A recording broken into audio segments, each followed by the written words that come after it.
Ajay Banga, an Indian-born business executive, was nominated by US President Joe Biden to lead the 189-member World Bank just a week ago.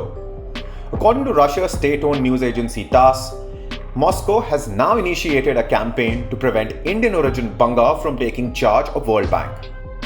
But why is Russia opposing an Indian-American? What are Russia's concerns regarding Ajay Banga's nomination? Is Russia opposing Banga just because he is a US nominee? Or there is something else at play?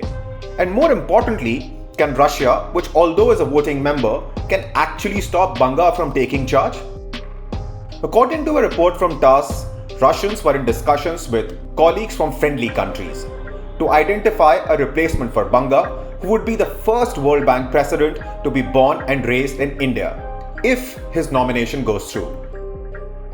Roman Marshevin, World Bank Executive Director and representative of Russia and Syria, told Reuters that the listing of probable candidates and consultations are still ongoing.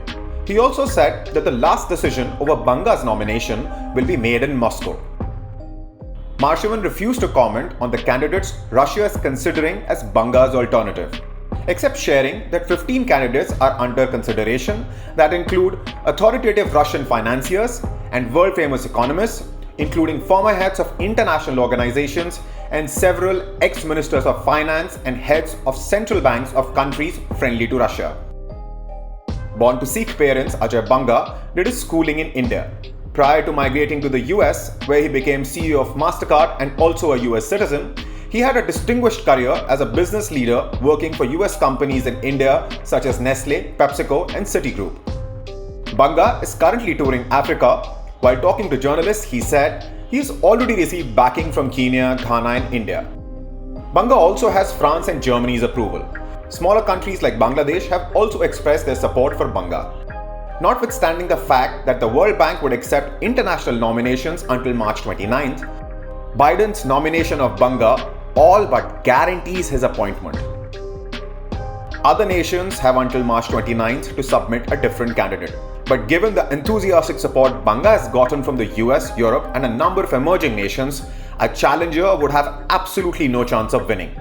A contested election would only serve as a symbolic protest against what many nations view as an opaque electoral system that is biased in Washington's favor.